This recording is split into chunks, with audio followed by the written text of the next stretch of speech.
जय मसीह की। मसीह में मेरे प्यारे भाई और बहनों, मैं आपका भाई सूरज एक बार फिर से हमेशा की तरह आप सभी को सत्य की खोज में स्वागत करता हूं। तो चलिए हम शुरू करते हैं हमारे आज के बाइबल अध्ययन।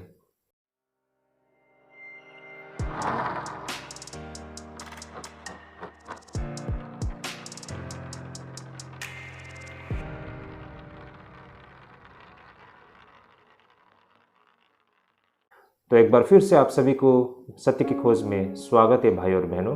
चलिए हम शुरू करते हैं हमारे आज की बाइबल अध्ययन। तो भाई और बहनों, हमारा आज का जो बाइबल अध्ययन करने का रहेगा वो मत्ती रचित सुसमाचार 22 अध्याय 34 से लेकर 46 पद तक में, gospel according to the Matthew chapter 22 verse 34 up to 46। तो भाई और बहनों, हमारा आज कुल मिलाकर 2 विषय रहेगा। हमारा जो आज का पहला विषय रहेगा वो सबसे बड़ी आज्ञा कौन सी है, इस विषय पर रहेगी। और हमारी आज के दूसरे विषय, क्या यीशु दाऊद का संतान था, यह हमारा आज का दूसरा विषय रहेगा भाई और बहनों। अंत तक बने रहेगा, काफ़ी रोचक विषय है भाई और बहनों। और हमारी पूरी कोशिश रहेगी कि हम बिल्कुल व्यवहारिक शिक्षा आपके समक्ष रखें। साथ ही हमारी आप सभी से गुजारिश भी रहेगी, आप इस वीडियो को देखते समय अपने मन में ज़रूर प्रार्थना करें ताकि प्रभु हमें इन वचनों के द्वारा प्रभुता करे और इन वचनों के सही मायने हम समझ पाएँ। और इससे पहले कि जितने भी हमारे वीडियो आप देखना चाहते हैं तो हमारे प्लेलिस्ट से देख सकते हैं। तो समय को नहीं गंवाते हुए चलिए हम शुरू करते हैं हमारे आज की बाइबल अध्ययन। तो आइए सबसे पहले हम वचन को पढ़ते हैं। सबसे बड़ी आज्ञा, मत्ती रचित सुसमाचार 22 अध्याय 34 से लेके 40 पद तक हमारा आज का पहला विषय रहेगा। आइए हम वचन को पढ़ते हैं। जब फरीसियों ने सुना कि यीशु ने सदूकियों का मुंह बंद कर दिया तो वे इकट्ठा हुए।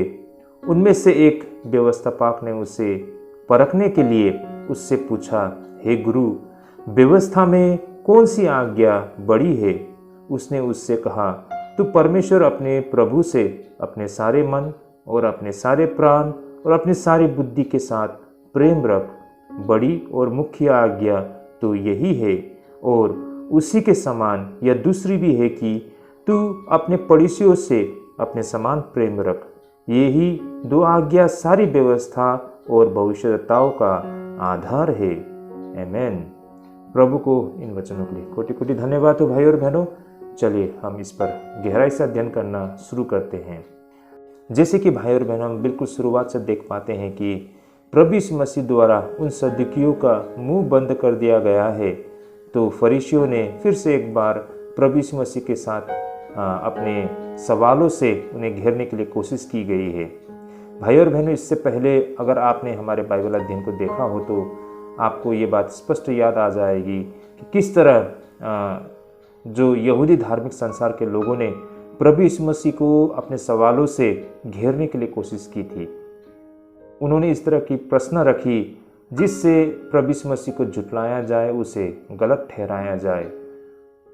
हम देख पाते हैं फरीसियों ने और हेरोदियोन लोगों ने एक साथ मिलकर प्रभु यीशु मसीह से कर के विषय में प्रश्न किया था, लेकिन प्रभु यीशु मसीह ने इस तरह उनको उत्तर दी, अब उनके पास इसका कोई जवाब नहीं था।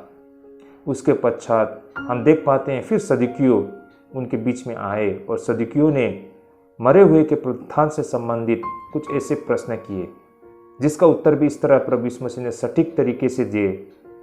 कहे तो जिस प्रश्न को लेकर, जिस सोच को लेकर, जिस विचारधारा को लेकर फरीसी और सदूकियों के बीच में हमें बड़ी खाई दिखाई देती है, उसे भी प्रभु यीशु मसीह ने वहीं पे ध्वस्त कर दिया। अब यहाँ पर जब फरीसियों ने देखा सदूकियों को भी प्रभु यीशु मसीह ने उनका मुंह बंद कर दिया है, तो फिर से एक बार हम यहाँ पर दिखाई देते हैं कि फरीसी प्रभु यीशु मसीह के समक्ष इकट्ठे हुए हैं। तो उनके बीच में से एक व्यवस्थापक ने उसे परखने के लिए प्रभु यीशु मसीह से प्रश्न किया, हे गुरु, व्यवस्था में कौन सी आज्ञा बड़ी है? इस पर प्रभु यीशु मसीह उन्हें उत्तर देते हैं कि अपने प्रभु से अपने सारे मन और अपने सारे प्राण, अपनी सारी बुद्धि के साथ प्रेम रख। बड़ी और मुख्य आज्ञा तो यही है। उसी के साथ प्रभु यीशु मसीह ने फिर से एक बार ये भी कहा कि दूसरी वो महत्वपूर्ण आज्ञा अपने पड़ोसियों से अपने समान प्रेम रख। ये दो आज्ञाएं सारी व्यवस्था और भविष्यताओं का आधार है। ऐसा कुछ कहकर प्रभु यीशु मसीह ने ये उत्तर दिए। तो भाइयों और बहनों, हम सबके मन में ये ख्याल आती होगी जब हमने आज के इस विषय को रखा कि सबसे बड़ी आज्ञा कौन सी है। तो जब कभी भी अगर हम बाइबल को अध्ययन करते हैं निरंतर, तो हमने ये विषय रखा, हमें तुरंत ये बात हमारे मन में आ जाती है कि सबसे बड़ी आज्ञा वही दो आज्ञा है जो प्रभु यीशु मसीह द्वारा अभी कही गई कि अपने परमेश्वर को अपने सारे मन, अपने सारे प्राण, अपने सारी बुद्धि के साथ प्रेम रखे और अपने पड़ोसियों के साथ भी अपने समान प्रेम रखे। तो भाई और बहनों, शायद ये दो आज्ञाएं हमारे मन में मुँह ज़बानी हमें याद हो भाई और बहनों, लेकिन आज फिर से एक बार इसे हम विस्तार से समझने के लिए कोशिश करते हैं। देखिए भाई और बहनों, अगर हम मत्ती में देखते हैं तो शायद हमें ऐसा लग सकता है कि फरीसियों द्वारा एक बार फिर से सवाल करते हुए प्रभु यीशु मसीह को घेरने के लिए कोशिश की गई है, क्योंकि हम यहाँ पर देख पाते हैं जब फरीसियों ने सुना कि यीशु ने सदूकियों का मुंह बंद कर दिया तो वे इकट्ठे हुए। उनमें से एक व्यवस्थापक ने उसे परखने के लिए उनसे पूछा, ऐसा कहा गया है। मतलब प्रभु यीशु मसीह को परखने के लिए, उसे टेस्ट करने के लिए इस तरह से उनसे प्रश्न किया जाए जो वो उत्तर दे न पाए और उसे झूठा ठहराए। तो जब हम मत्ती के इस घटना को हम पढ़ते हैं यहाँ पर, तो हमें ऐसा लग सकता है कि फिर से एक बार धार्मिक संसार के द्वारा प्रभु यीशु मसीह को अपने शब्दों के जाल में फंसाने के लिए उन्होंने एक ऐसी प्रश्न रखी है। लेकिन भाई और बहनों, अगर हम अन्य सुसमाचारों में इसी घटना को अगर हम देखते हैं तो हमें कुछ और ही दृश्य दिखाई देती है। जैसे कि अगर हम मरकुस 12 अध्याय 28 से 34 पद में इन्हीं घटना को अगर हम देखते हैं तो हमें कुछ और ही दृश्य हमें दिखाई देती है। तो चलिए भाई और बहनों, हम मरकुस से भी इन्हीं घटना को एक नए सिरे से देखते हैं। जैसे कि यहाँ पर लिखा है, शास्त्रियों में से एक ने आकर उन्हें विवाद करते हुए सुना और यह जानकर कि उसने उन्हें अच्छी रीति से उत्तर दिया, उससे पूछा, सबसे मुख्य आज्ञा कौन सी है?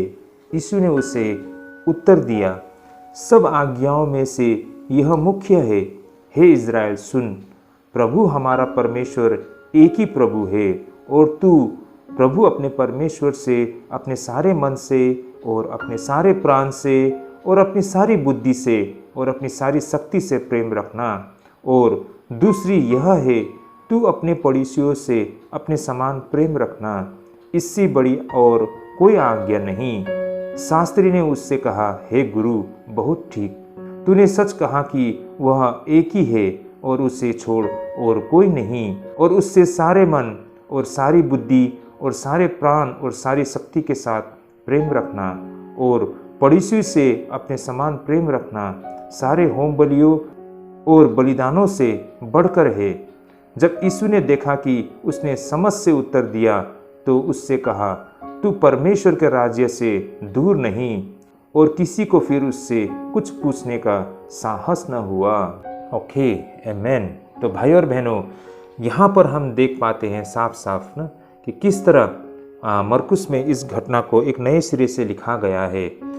तो यहाँ पर हम देख पाते हैं कि उन शास्त्रियों के द्वारा प्रभु यीशु मसीह से जो ये सवाल की गई है, यह सवाल इस नियत से नहीं की गई है कि उसे परेशान करे या फिर उसे परेशान करने के लिए ये प्रश्न पूछा गया है, बल्कि कृतज्ञता में यह प्रश्न पूछा गया है कि किस तरह यीशु ने सदूकियों को गलत ठहराया था, और साथ ही यीशु को यह प्रदर्शित करने में सक्षम बनाने के लिए कि वह कितनी अच्छी तरह उत्तर दे सकते हैं। तो इस तरह भाई और बहनों, अगर हम मत्ती और मरकुस में देखते हैं तो घटना वही है, लेकिन भाई और बहनों, इसे पूछने के पीछे जो नीयत थी उसे हम भिन्न भिन्न दिखाई देती है। जैसे हमने अगर मत्ती में हम पढ़ते हैं तो हमें ऐसा लगता है कि फिर से एक बार धार्मिक संसार के द्वारा प्रभु यीशु मसीह को अपने सवालों से घेरने के लिए कोशिश की गई है। लेकिन अगर हम मरकुस में देखें तो हमें ऐसा लग सकता है कि यहाँ पर प्रभु यीशु मसीह को बुद्धि को देखते हुए उन्हें और भी उनसे जानने और सीखने की इच्छा दिखाई देती है। तो भाई और बहनों, इसके पीछे की नीयत कुछ भी हो, लेकिन भाई और बहनों, इससे हमें ज़्यादा मायने नहीं पड़ती है, लेकिन हमें इससे फ़र्क पड़ता है कि इसमें जो प्रभु यीशु मसीह ने जो उत्तर दिए हैं वो हमारे लिए क्या सीख लाती है। तो आज हमें इसी पर ध्यान केंद्रित करना है।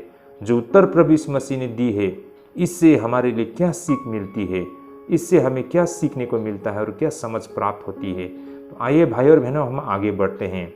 भाई और बहनों, अब यहाँ पर इस पंक्ति में प्रभु यीशु मसीह द्वारा धर्म की पूरी परिभाषा को बताया गया है। भाई और बहनों, इन उत्तर में हम धर्म की परिभाषा को सीख और समझ पाएंगे।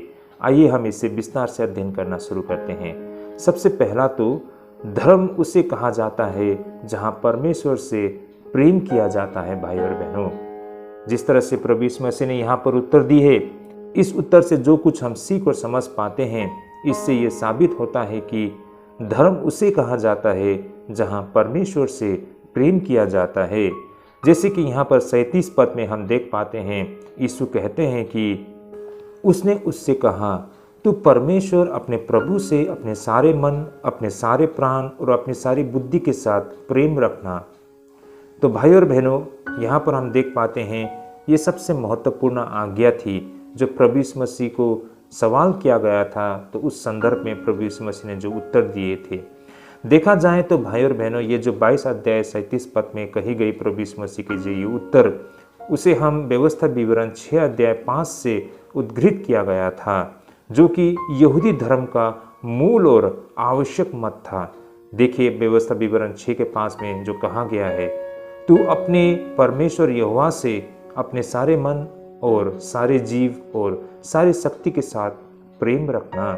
तो भाई और बहनों, प्रभु यीशु मसीह ने इन्हीं व्यवस्था विवरण 6 अध्याय 5 को आधार बनाते हुए ये बातें, यह आज्ञा उनके समक्ष रखी गई थी, जो कि भाई और बहनों यहूदी धर्म का मूल और आवश्यक मत था। उनका ये विश्वास, उनका ये आधार था, जिससे आज भी हर यहूदी अपनी सेवा की शुरुआत में इन वचनों को, इन सत्य को और इन तथ्यों को वे आधार बनाया करते हैं। और साथ ही यह वह पहला पाठ है जिसे हर वो यहूदी अपने बच्चे को याद दिलाया करते हैं।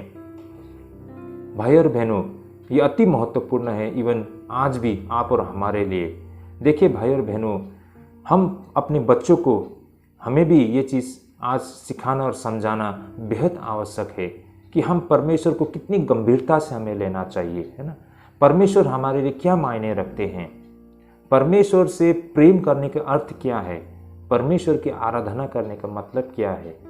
ये बातें हमें बिल्कुल बचपन से ही अपने बच्चों को सिखाना और उनके मन में डालने की आवश्यकता है। भाई और बहनों, देखिए भाई और बहनों, अगर हम लापरवाह बनते हैं इस मामले में, अगर हमें ऐसा लगता है कि वो बच्चे धीरे धीरे खुद ही समझ जाएंगे, तो ये बहुत गलत है। भाई और बहनों, देखिए दुनिया में किसी भी चीज़ को हम मतलब थोड़ा बहुत हल्के से ले सकते हैं, लेकिन परमेश्वर के मामले में हम कतई समझौता नहीं कर सकते हैं। भाई और बहनों, बिल्कुल बचपन से ही, बिल्कुल छोटे अवस्था से ही उन बच्चों में हमें परमेश्वर के प्रति सम्मान, आदर, वो हमें उनके मन में डालना होता है। उन्हें हमें ये सिखाना होता है कि वास्तव में परमेश्वर कौन है और उससे हम किस तरह आदर सम्मान दे, है ना। परमेश्वर से प्रेम करने का मायने क्या है, वो हमें बताना होता है। बड़ी दुख की बात है, आज के समय में हम देख पाते हैं कि हम ईसाई, हमारे जो बच्चे होते हैं, आज परमेश्वर की शिक्षा से बहुत दूर चले गए हैं। आज हम अपने आप को इतने मॉडर्न सोच लेते हैं कि हम आज इन सारे बातों में हम ध्यान नहीं देते हैं, है ना।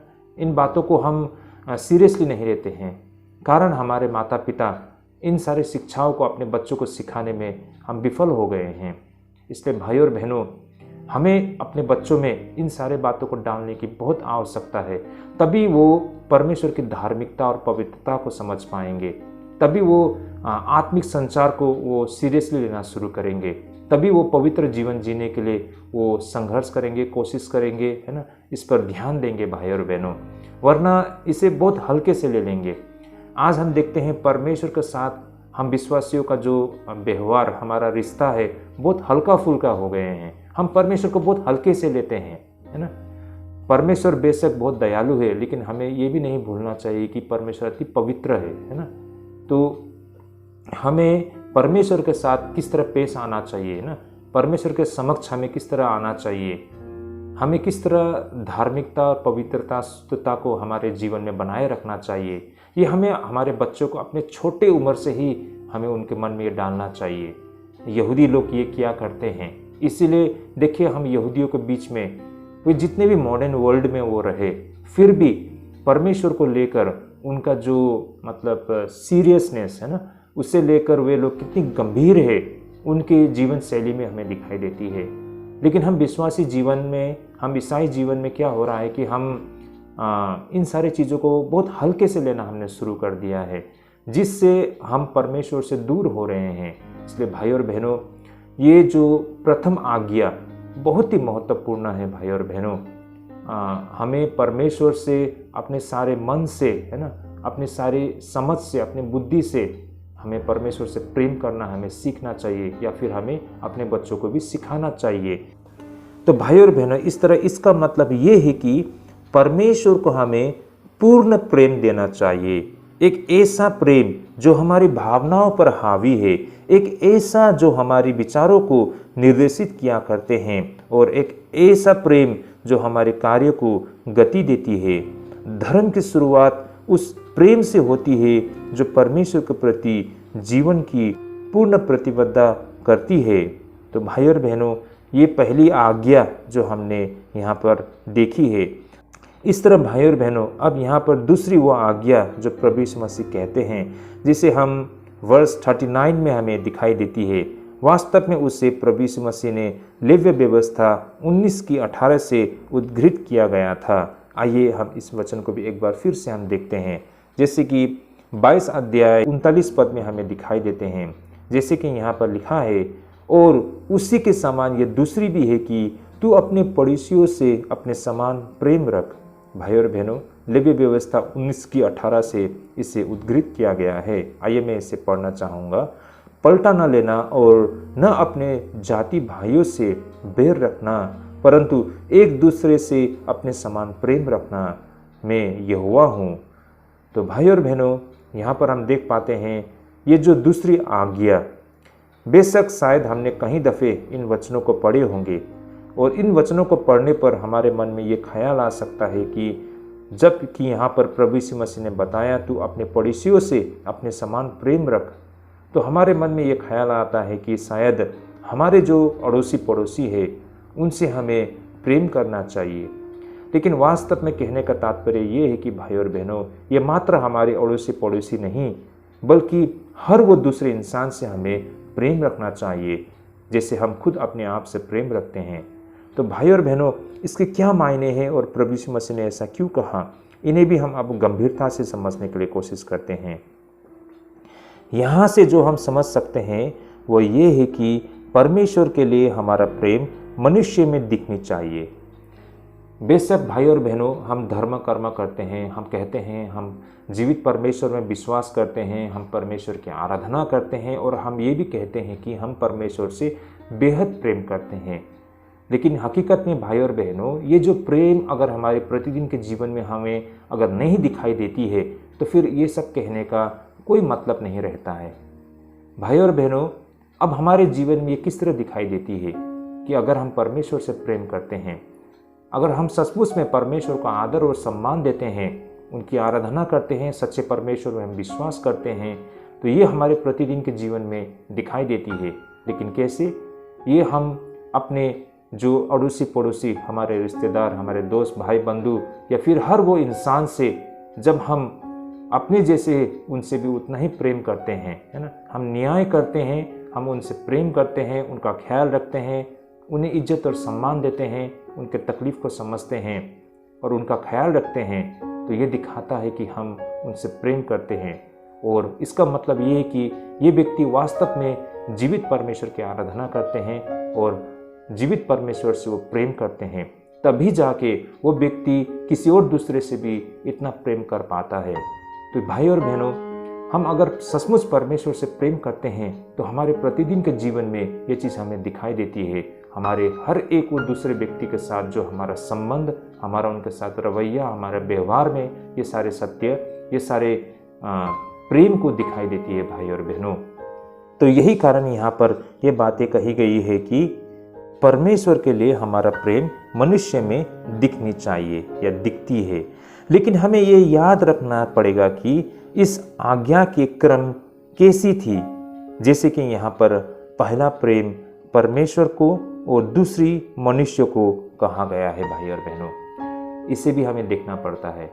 प्रभु यीशु मसीह से जब ये प्रश्न किया गया था कि सबसे बड़ी आज्ञा, ये मुख्य आज्ञा कौन सी है, तो प्रभु यीशु मसीह ने कही थी कि अपने परमेश्वर से प्रेम रखना, है ना। ये पहली आज्ञा थी। और दूसरी अपने पड़ोसियों से प्रेम रखना। तो पहले परमेश्वर से, उसके बाद ही अपने पड़ोसियों से।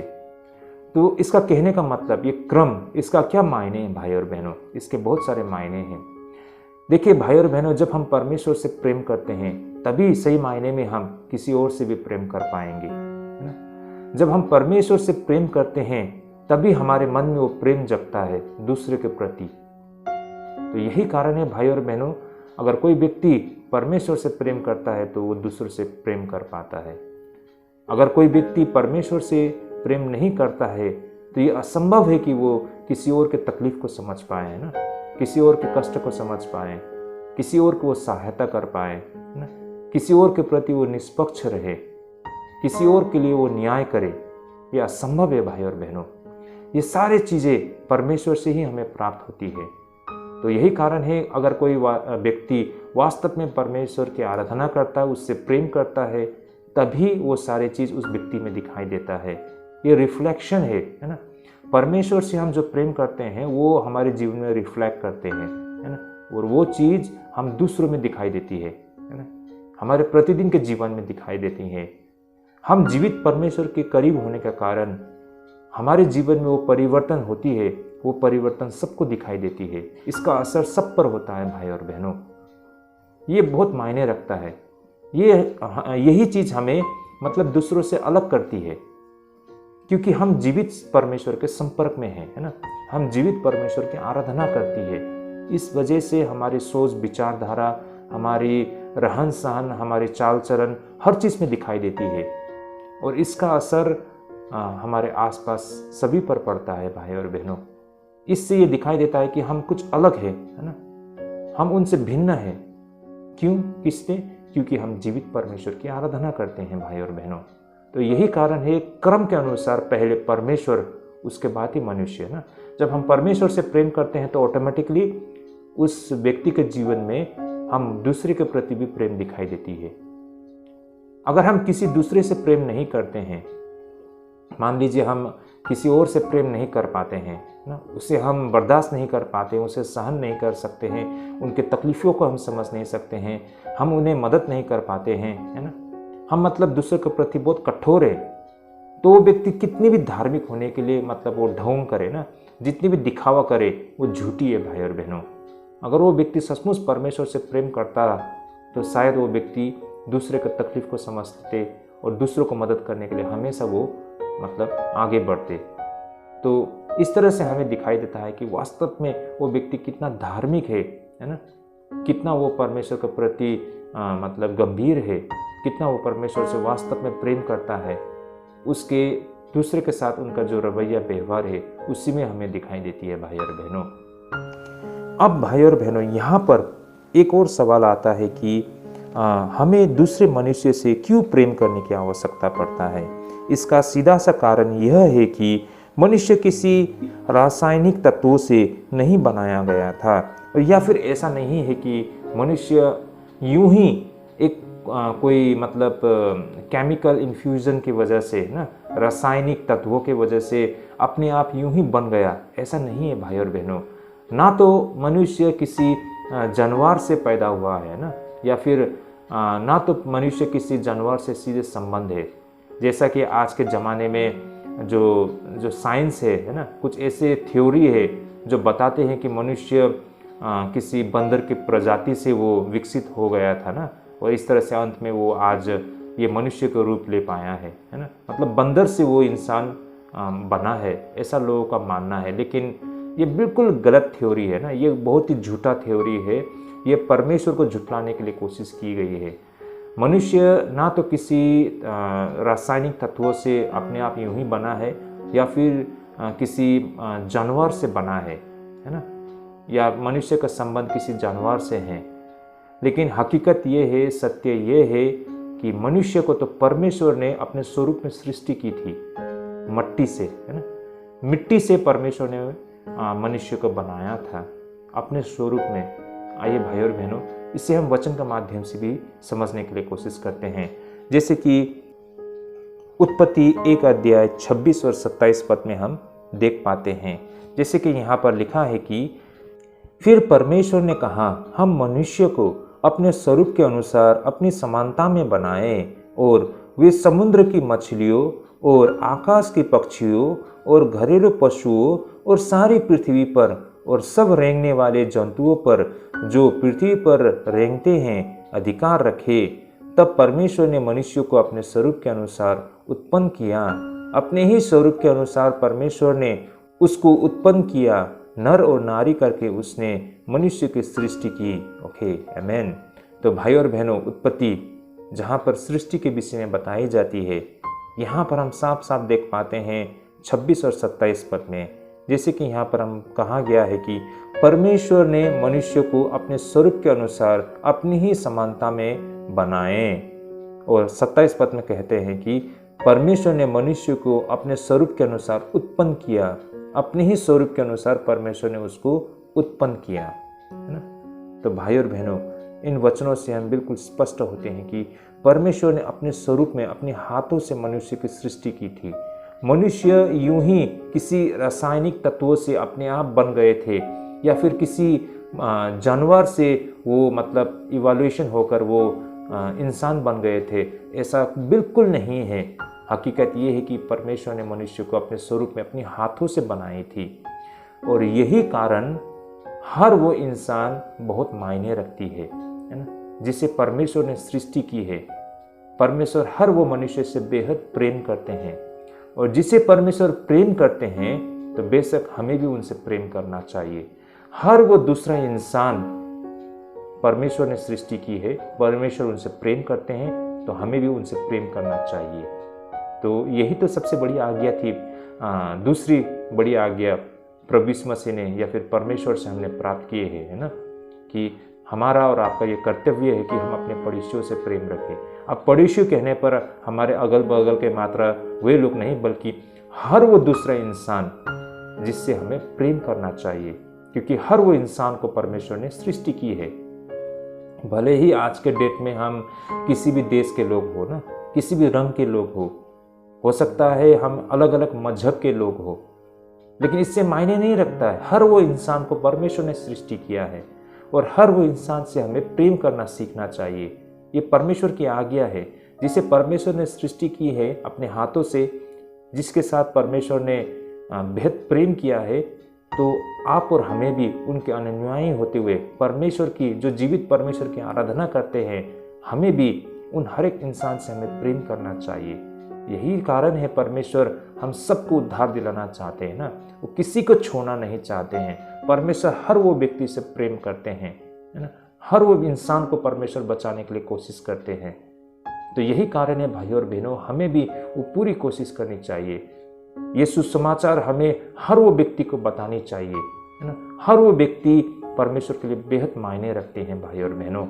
यहाँ पर हमारा कर्तव्य बनता है कि हर वो इंसान को हम वो सुसमाचार बताए, है ना, जीवित परमेश्वर के विषय में बताए, उद्धार के विषय में बताए, है ना, अनंत काल के जीवन के विषय में बताए। ये आप और हमारा कर्तव्य बनते हैं, है ना, क्योंकि परमेश्वर ने जिससे प्रेम रखा है हमें भी उनसे प्रेम रखना चाहिए। तो भाई और बहनों, यही कारण हमें दूसरों से प्रेम करना प्रभु हमें ये आज्ञा देती है। तो इस तरह भाई और बहनों, मानव समाज का सच्चा आधार वास्तव में परमेश्वर का प्रेम है भाई और बहनों। क्योंकि भाई और बहनों, बिना परमेश्वर का प्रेम यह संसार यहाँ तक नहीं पहुँचती, वरना ये दुनिया कब तो खत्म हो चुका होता।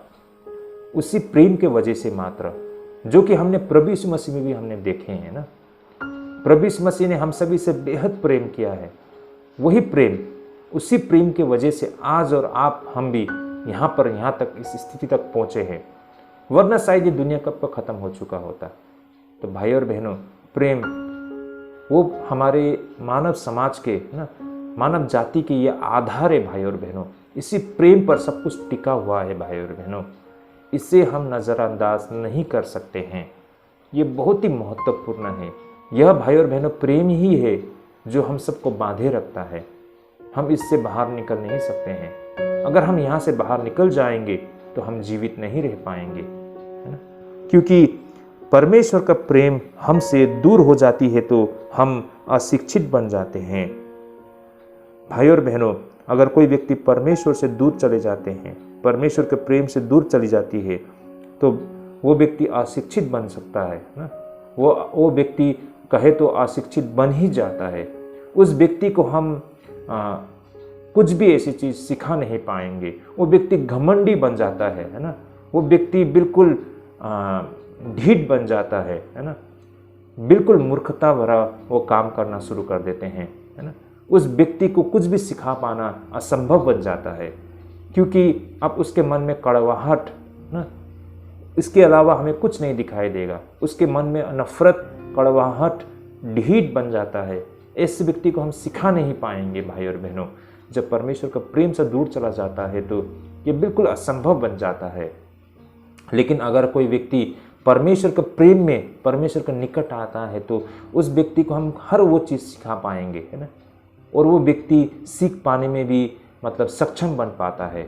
ये बातें आज हम इस बात से हम समझ पाते हैं।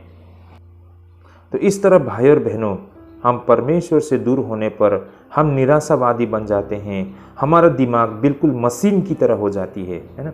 हम और वो इंसान की तरह नहीं रह जाते हैं जिसे परमेश्वर ने सृष्टि की है ना। बेशक हम खाते पीते चलते सब कुछ करते हैं, लेकिन हम वो एक इंसान, मतलब ऐसे इंसान जो मशीन की तरह बन जाती है ना, जहाँ पर किसी के प्रति हमारा कोई भावना नहीं रह जाती है ना, बिल्कुल मशीन की तरह। तो भाई और बहनों, इस तरह का जीवन बन जाती है। तो मनुष्य का प्रेम परमेश्वर के प्रेम पर दृढ़ता से आधारित है भाई और बहनों। यही कारण है भाई और बहनों, जब हम परमेश्वर से प्रेम करना सीखते हैं, है ना, जब हम परमेश्वर में से वास्तव में प्रेम करते हैं, तभी जाके सही मायने में हम किसी दूसरे से भी हम प्रेम कर पाते हैं। प्रेम प्रभु से आती है ना, प्रेम परमेश्वर से उपजी गई है, प्रेम परमेश्वर से सृष्टि होती है। यही प्रेम हम सबको बांधे रख सकता है। तो इस तरह भाई और बहनों, सच्चा धार्मिक लोगों का अर्थ परमेश्वर से प्रेम करना और उन लोगों से प्रेम करना है जिन्हें परमेश्वर ने अपने स्वरूप में बनाया है भाई और बहनों। तो ये था हमारा आज का पहला विषय जो हमने इस अध्ययन से समझा है। अब हम हमारे आज के दूसरे अध्ययन की ओर आगे बढ़ते हैं भाई और बहनों। तो हमारा आज का दूसरा बाइबल अध्ययन मत्ती रचित सुसमाचार 22 अध्याय 41 से लेकर 46 पद तक में रहेगा और हमारा विषय रहेगा, क्या यीशु दाऊद का संतान था। ये हमारा आज का दूसरा विषय और काफ़ी रोचक विषय रहेगा भाई और बहनों। शायद ये जो प्रश्न है या फिर ये विषय है सुनने में हमें अजीबोगरीब लगे, लेकिन भाई और बहनों, आज इसे भी हमें समझने की आवश्यकता है, क्योंकि इसमें से कुछ ऐसी बातें हैं जिसे हम गलत तरीके से ले सकते हैं या फिर आज तक इसे लेकर हम गलत फहमी में होंगे। लेकिन आज इसे हम स्पष्ट करने के लिए कोशिश करेंगे कि वास्तव में हकीकत है क्या। तो इस पर हम आज चर्चा करेंगे। तो विषय है भाई और बहनों, क्या यीशु दाऊद का संतान था। तो इस पर हम अपनी गहराई से अध्ययन करते हैं। सबसे पहले हम वचन को पढ़ लेते हैं। तो यहाँ पर वचन है मत्ती रचित सुसमाचार, gospel according to the Matthew chapter 22 verse 41 up to 46। आइए हम पहले वचन को पढ़ लेते हैं। मसीह किसका पुत्र है। जब फरीसी इकट्ठे थे तो यीशु ने उससे पूछा, मसीह के विषय में तुम क्या सोचते हो, वह किसका पुत्र है। उन्होंने उससे कहा, दाऊद का। उसने उनसे पूछा, तो दाऊद आत्मा में होकर उसे प्रभु क्यों कहता है। प्रभु ने मेरे प्रभु से कहा, मेरे दाहिने बैठ, जब तक कि मैं तेरे बैरियों को तेरे पांवों के नीचे न कर दूं। भला जब दाऊद उसे प्रभु कहता है तो वह उसका पुत्र कैसे ठहरा। इसके उत्तर में कोई भी एक बात न कह सका। उस दिन से किसी को फिर उससे कुछ पूछने का साहस न हुआ। ओके, आमेन। तो भाई और बहनों, हम यहाँ पर जो देख पाते हैं कि वहाँ पर फरीसी इकट्ठे थे, तब प्रभु यीशु मसीह ने उन लोगों से पूछा कि मसीह के विषय में तुम क्या सोचते हो, तुम्हारा क्या सोचना है, तुम्हारा क्या मानना है, वो किसका पुत्र है। तो फिर उनमें से वहाँ पर जितने लोग इकट्ठे थे उनमें से किसी ने उत्तर दिया कि दाऊद का।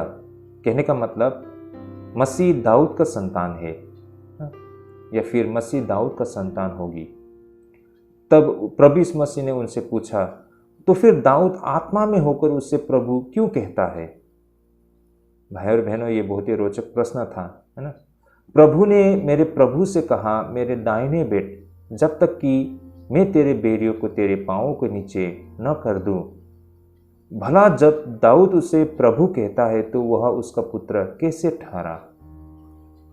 इसके उत्तर में कोई भी एक बात न कह सका, और उस दिन से किसी को फिर उससे कुछ पूछने का साहस न हुआ। तो ये सारे घटना हमें कुछ इस तरह यहाँ से समझ में आती है।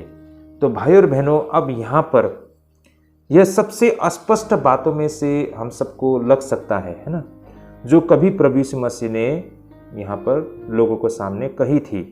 लेकिन फिर भी यह उस महत्वपूर्ण कथनों में से भाई और बहनों एक था, जिसे आज हमें बहुत अच्छी समझ देती है मसीहा को लेकर। भले ही पहली नज़र में हमें इन कथनों का अर्थ पूरी तरह से समझ न पाए, फिर भी हम एहसास कर सकते हैं कि इस कथनों में विस्मय और रहस्यमय बातें छिपी है।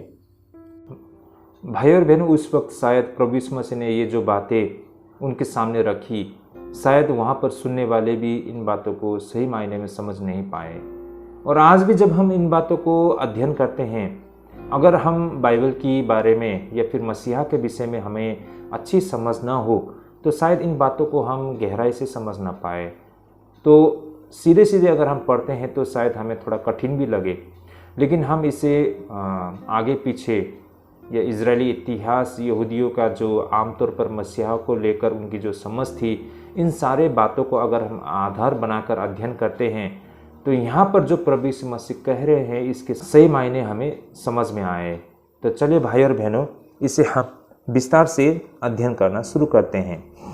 देखिए भाई और बहनों, इससे पहले भी हमने कई बार देखे हैं कि प्रभु यीशु मसीह अपने अनुयायियों को उसे मसीहा घोषित करने की अनुमति नहीं देते हैं, या फिर लोगों के सामने में उसे मसीहा घोषित करने की अनुमति देने से वो इनकार कर देते हैं, क्योंकि उस वक्त तक प्रभु यीशु मसीह ने उन्हें यह नहीं सिखाया था कि मसीहा का अर्थ क्या है।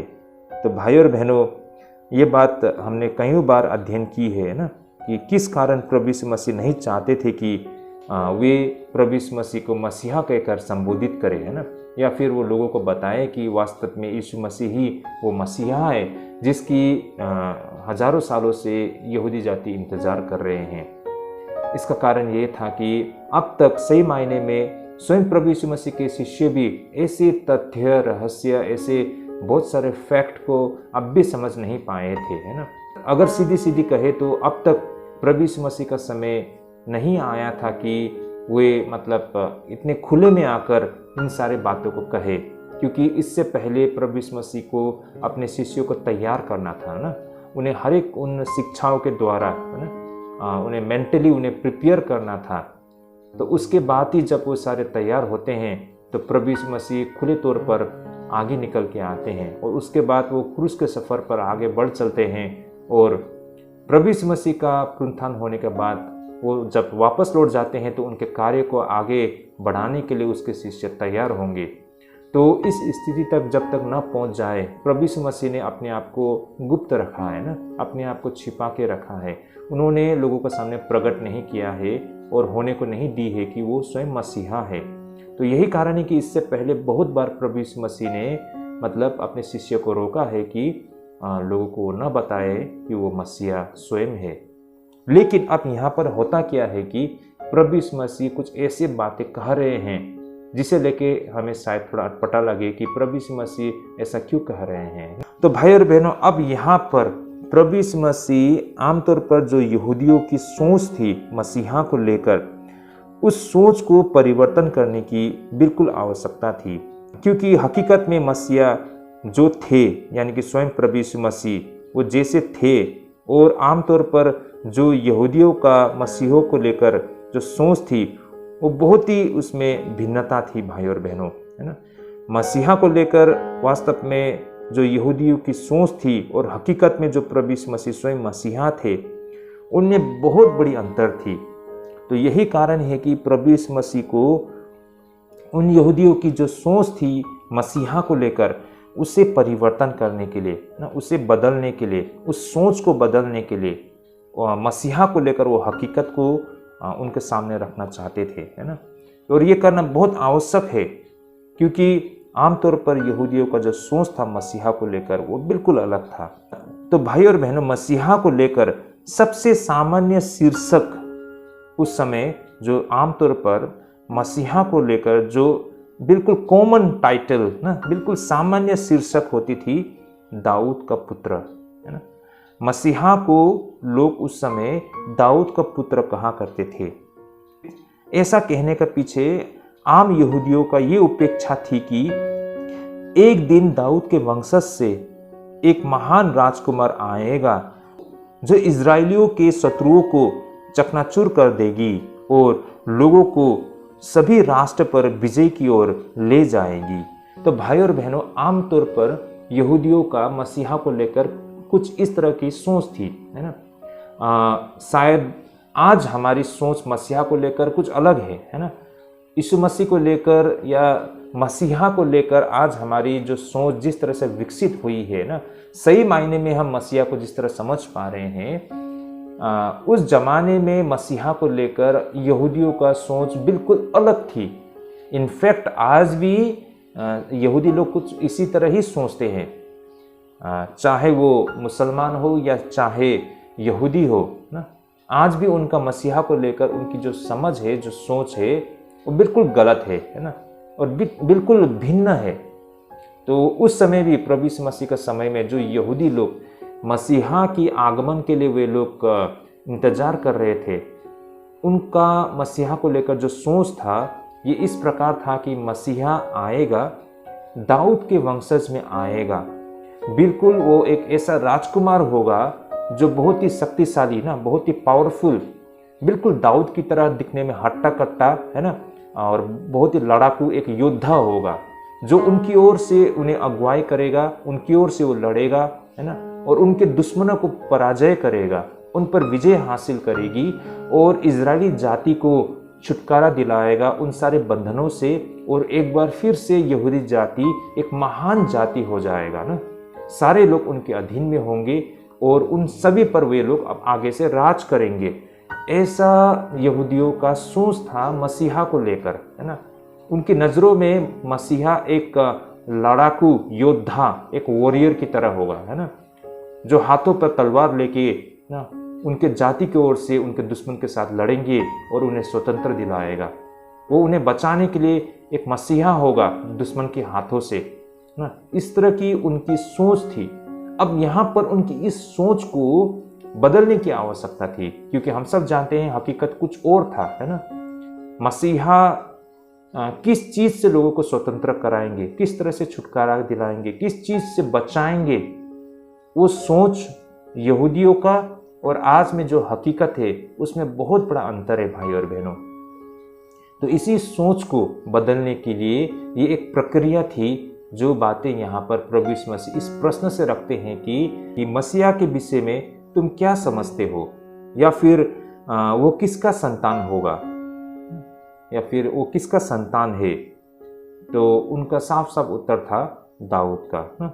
मसीहा दाऊद का संतान था। तो उनका ये उत्तर उनकी समझ को दिखाती है जिसे बदलने की आवश्यकता थी, और इसी प्रक्रिया में ये प्रश्न को प्रभु यीशु मसीह ने उनके समक्ष रखा था भाई और बहनों। तो भाई और बहनों, आइए इसे हम कुछ और भी गहराई से समझने के लिए कोशिश करते हैं। देखिए भाई और बहनों, मैंने जैसे कहा मसीहा को लेकर आमतौर पर उस वक्त यहूदियों की जो अवधारणा थी, वे लोग मानते थे कि मसीहा एक राष्ट्रवादी सोच के साथ या फिर राजनीतिक विचार और या फिर सैन्य शक्ति के साथ महिमा में दिखाई देगी, है ना। मतलब जो मसीहा का प्रकट होना होगा, उसका जो उद्देश्य होगा वो राष्ट्र को एक बनाना ना, उसके राष्ट्र को सोच को विचारधारा को लेकर वो प्रकट होंगे, है ना। वो एक राजनीतिक विचारधारा के साथ आएंगे और एक बिल्कुल सैन्य शक्ति के साथ दिखाई देगी। अब यहाँ पर प्रभु यीशु मसीह उन फरीसियों से पूछ रहे हैं कि मसीहा किसका संतान है। इसी सोच को आधार बनाते हुए प्रभु यीशु मसीह पूछ रहे हैं कि मसीहा किसका संतान है। उनका उत्तर था, जैसे कि प्रभु यीशु मसीह भली भांति जानते थे ना, कि दाऊद का पुत्र जो उनका उत्तर होने वाला था, जो कि हम 42 पद में हम देख पाते हैं, है ना। जैसे कि यहाँ पर लिखा गया है कि मसीह के विषय में तुम क्या समझते हो, वो किसका संतान है। उन्होंने उससे कहा, दाऊद का। तो भाई और बहनों, यहाँ पर ये स्पष्ट जवाब वो लोग दे रहे हैं कि मसीहा दाऊद का संतान है। तब उस वक्त प्रभु यीशु मसीह ने भजन संहिता 110 के 1 को उल्लेख किया है, जो कि हम 44 पद में देख पाते हैं। यहाँ पर प्रभु यीशु मसीह कहते हैं कि प्रभु ने मेरे प्रभु से कहा, मेरे दाहिने बैठ, जब तक कि मैं तेरे बेरियों को तेरे पांवों के नीचे न कर दूं। जैसे कि भाई और बहनों, प्रभु यीशु मसीह ने इस कहावत को ना, मसीहा को लेकर जो कहावत थी, है ना, जो मसीहा को लेकर जो पाठ था, उसे भजन संहिता 110 का 1 से लिया गया है। जैसे कि मैं इसे भी आपके समक्ष इसे रखना चाहूँगा। आइए मैं इसे पढ़ लेता हूँ। मेरे प्रभु से यहोवा की वाणी यह है कि तू मेरे दाहिने हाथ बैठ, जब तक मैं तेरे शत्रुओं को तेरे चरणों की चौकी न कर दूं। ओके, आमीन। तो यहाँ पर प्रभु यीशु मसीह ने इन्हीं भजन संहिता 110 के 1 को आधार बनाते हुए 44 पद में ये बातें कही थी कि प्रभु ने मेरे प्रभु से कहा, मेरे दाहिने बैठ, जब तक कि मैं तेरे बेरियों को तेरे पांव के नीचे न कर दूं। तो भाइयों बहनों, हर किसी को ये अच्छी तरह से पता था कि ये वचन, ये कहावत मसीहा को लेकर उसके संदर्भ में कही गई थी। तो इस तरह भाई और बहनों, यहाँ पर जो बातें कही गई है कि प्रभु ने मेरे प्रभु से कहा, यहाँ पर 2 बार प्रभु प्रभु कहा गया है ना, कि प्रभु ने मेरे प्रभु से कहा। अब कौन से प्रभु ने किस प्रभु से, कहने का तात्पर्य यहाँ पर जो वो पहला प्रभु है वो स्वयं परमेश्वर है और वो दूसरा प्रभु स्वयं मसीह है। तो कहने का मतलब परमेश्वर मसीह से कह रहे हैं, है ना। परमेश्वर ने मसीह से कहा, मेरे दाहिने बैठ, जब तक कि मैं तेरे बेरियों को तेरे पांवों के नीचे न कर दूं। मेरे प्रभु ने मेरे प्रभु से कहा, कहने का मतलब मेरे परमेश्वर ने मेरे मसीहा से कहा। तो भाई और बहनों, कहने का अर्थ यहाँ पर दाऊद ने मसीहा को प्रभु कहा था, लेकिन यदि मसीह दाऊद का पुत्र है तो दाऊद अपने ही पुत्र को प्रभु कैसे कह सकता है। तो यही प्रश्न को प्रभु यीशु मसीह ने यहाँ पर उनके समक्ष रखी थी। तो यहाँ पर तर्क करने का विषय यह था कि मसीहा को दाऊद का संतान कहना बिल्कुल काफी नहीं है, बल्कि मसीहा दाऊद का पुत्र है ही नहीं, बल्कि वह तो दाऊद का प्रभु था। भाई और बहनों, इस तथ्य को आज हमें बिल्कुल स्पष्ट होना पड़ेगा। हकीकत ये है कि मसीह दाऊद का संतान नहीं है, बल्कि मसीह तो दाऊद का प्रभु है, जिसे आज हमें समझने की आवश्यकता है। उस वक्त तक जो आमतौर पर यहूदियों का जो सोच थी, जो उनकी समझ थी, उनका सोचना था कि मसीहा दाऊद का संतान है, लेकिन सच्चाई ये है कि मसीहा तो दाऊद का भी प्रभु है, क्योंकि वो स्वयं देहधारी परमेश्वर है ना। वो कैसे उसके पुत्र हो सकता है। तो इस हकीकत को हमको यहाँ समझना होगा। इस बात के द्वारा, इस प्रश्न के द्वारा उन यहूदियों की जो सोच थी मसीहा को लेकर, प्रभु उसे बदलने के लिए एक प्रक्रिया को शुरू करते हैं भाई और बहनों। और ये बहुत ही आवश्यक है भाई और बहनों, आगे के उद्धार का कार्य को लेकर। भाई और बहनों, इस संदर्भ में मैं कुछ ऐसी बातें आप सभी से शेयर करना चाहूँगा। आप सभी को याद हो, जब प्रभु यीशु मसीह ने अंधों को चंगा किया था तो उन्हें उसे दाऊद का संतान कहा करता था, है ना। मत्ती रचित सुसमाचार 20 अध्याय 30 पद में आप देख सकते हैं यहाँ पर, है ना। और देखो, जो अंधे जो सड़क के किनारे बैठे थे, यह सुनकर कि यीशु जा रहा है, पुकार कर कहने लगे कि हे प्रभु दाऊद का संतान, हम पर दया कर। तो यहाँ पर हम साफ साफ देख पा रहे हैं कि प्रभु यीशु मसीह को दाऊद का संतान कहकर आम लोग उसे संबोधित किया करते थे। उसी प्रकार हमने देखा है जब प्रभु यीशु मसीह यरूशलेम में प्रवेश कर रहे थे तो भीड़ ने उनको दाऊद का संतान कहकर स्वागत किया था। मत्ती 21:9 में जैसे हम देख पाते हैं। और जो भीड़ आगे आगे जाती और पीछे पीछे चली आती थी, पुकार पुकार कर कहती थी कि दाऊद के संतान को होसन्ना, धन्य है वे जो प्रभु के नाम से आता है, आकाश में होसन्ना। तो भाई और बहनों, यहाँ पर हम साफ साफ देख सकते हैं कि हर वो आम इंसान भी मसीहा को लेकर वे मानते थे कि वो दाऊद का संतान होगा। लेकिन हकीकत और सत्य ये है कि मसीहा तो स्वयं दाऊद का भी परमेश्वर है ना, वो तो दाऊद का भी प्रभु है। तो इस तरह भाई और बहनों, अब यहाँ पर प्रभु यीशु का कहने का मतलब ये था कि मसीहा को दाऊद का संतान कहना बिल्कुल पर्याप्त नहीं है और फिर उसे दाऊद के वंशज का राजकुमार और एक संसारिक विजेता के रूप में भी लेना बिल्कुल पर्याप्त नहीं है, बल्कि आपको उससे आगे जाना चाहिए क्योंकि मसीहा दाऊद का प्रभु है। भाई और बहनों, लेकिन अब यहाँ पर प्रभु यीशु मसीह का क्या मतलब था, उसका केवल एक ही अर्थ हो सकता है कि उसका सच्चा वर्णन परमेश्वर का पुत्र है। सही में भाई और बहनों, यहाँ पर हमें ये बात स्पष्ट होता है कि प्रभु यीशु मसीह उसे हम दाऊद का संतान कहकर उसे हम सीमित नहीं कर सकते हैं, बल्कि हकीकत तो ये है कि यीशु मसीह यानी कि मसीहा तो परमेश्वर का पुत्र है। भाई और बहनों, यही कारण है भाई और बहनों, दाऊद का संतान कहकर हमें संबोधित करने से पहले हमें ये समझना होगा कि यीशु मसीह तो दाऊद का भी प्रभु है और वो तो स्वयं परमेश्वर का पुत्र है। आज इसी कारण हम प्रभु यीशु मसीह को परमेश्वर का पुत्र कहते हैं। तो प्रभु यीशु मसीह के लिए वास्तव में दाऊद का संतान प्राप्त पदवी नहीं है, बल्कि केवल परमेश्वर का पुत्र ही सही रहेगा। और अगर ऐसा है तो मसीहत को दाऊद के विजय संदर्भ में नहीं देखी जानी चाहिए, बल्कि दिव्य और प्रेम बलिदान के संदर्भ में देखा जाना चाहिए। जैसे इससे पहले आमतौर पर जैसे मैंने कई बार कहे हैं कि जो यहूदियों का मानना था मसीहा को लेकर, उनका सोच था कि वो दाऊद की वंशज से होगा, है ना, दाऊद की तरह वो हट्टा कट्टा मतलब बहुत ही शक्तिशाली राजकुमार रहेगा जो यहूदी जाति को अगुवाई करेगा, उनकी ओर से दुश्मन देश से लड़के उन्हें स्वतंत्र दिलाएगा, उन्हें दोबारा उनके जो मान सम्मान है वो वापस लौटाएगा, फिर से एक बार यहूदी जाति को एक महान जाति बनाएगा, एक महान राष्ट्र बनाएगा।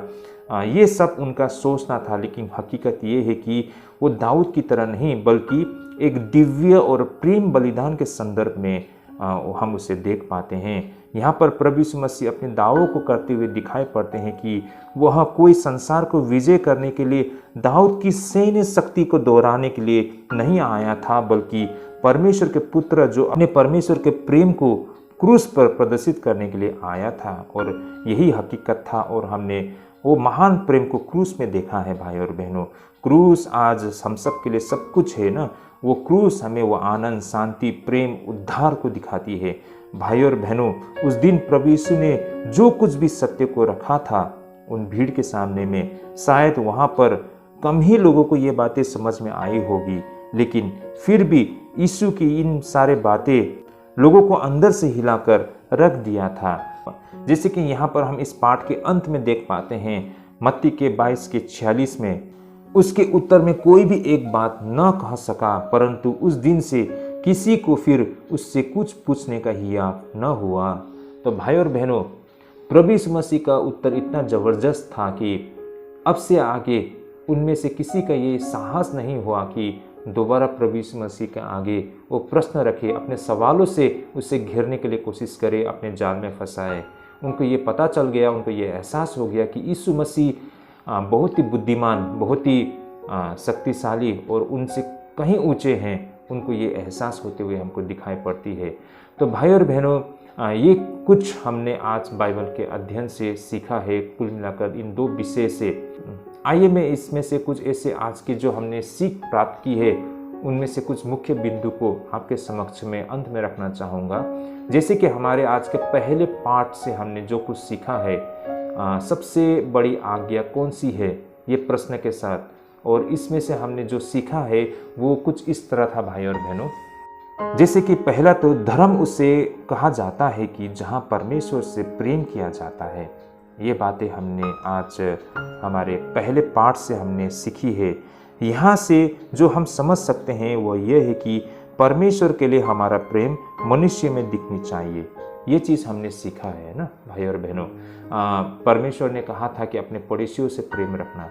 तो पड़ोसियों से प्रेम रखने का मतलब जो परमेश्वर में जो हमारा प्रेम है वो प्रेम हमारे प्रतिदिन के जीवन में, हमारे अड़ोसी पड़ोसी या फिर किसी भी दूसरे इंसान के जीवन में हमें दिखना चाहिए ना, हमारे द्वारा।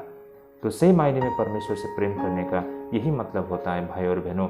ये हमारे आज के पहले पाठ से हमने ये कुछ हमने सीखा है। और साथ ही हमने ये भी देखा है कि यहाँ पर पहला प्रेम परमेश्वर को और दूसरी मनुष्य को होना चाहिए। जब हम परमेश्वर से प्रेम करते हैं तभी हम मनुष्य यानी कि दूसरों से प्रेम कर पाने में सक्षम हो पाते हैं। तो इस तरह भाई और बहनों, पहली पाठ से हमने जो सीखी है, सच्चा धार्मिक होने का अर्थ परमेश्वर से प्रेम करना और उन लोगों से प्रेम करना है जिन्हें परमेश्वर ने अपने स्वरूप में बनाया है। तो ये हमने पहली पाठ से आज हमने सीखी है। और हमारा आज का दूसरा पाठ था, जो हमारा आज का दूसरा विषय था, क्या यीशु दाऊद का संतान था। तो इसके संदर्भ में आज हमने जो कुछ समझा है वो ये है कि यीशु मसीह दाऊद का संतान नहीं, बल्कि वो तो स्वयं दाऊद का प्रभु है। तो मसीह को दाऊद का संतान कहना बिल्कुल पर्याप्त नहीं है, बल्कि सच्चा वर्णन तो परमेश्वर का पुत्र है भाई और बहनों। तो इन बातों को हमें समझना होगा। हमें कभी भी इस बात को आधार नहीं बनाना है कि यीशु मसीह दाऊद का संतान है, बल्कि यीशु मसीह को हमें परमेश्वर का पुत्र कहकर इसे वर्णन करना चाहिए, इसे संबोधित करना चाहिए।